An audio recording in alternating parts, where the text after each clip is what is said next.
Za Krismasi zikiendelea, wafanyabiashara na wachuuzi kutoka kaunti ya Mombasa wamelalamikia kuhangaishwa na maafisa wa kaunti wanaowafurusha kutoka maeneo wanayotegemea kupata riziki yao. Wafanyabiashara hao wametoa wito kwa serikali ya kaunti kutoa mwelekeo wa sehemu mwafaka za kufanyia biashara. Aidha, wamelalamikia ukosefu wa maji safi katika kaunti hiyo ya Mombasa, wakitaka serikali kusikia kilio chao.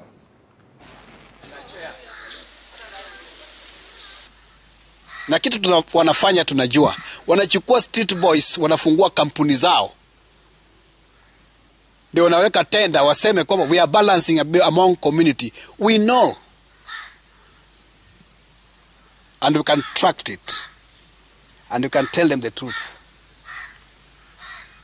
Hiyo ndio maana sahi Mombasa kuna umaskini ya hali ya juu imeingia kwa watoto wanachinja watu barabarani. Naomba tu county government wakiungana na the national government wapate kutilia manani mambo ya utalii ili wapate kuboresha sekta yetu ya utalii jijini Mombasa.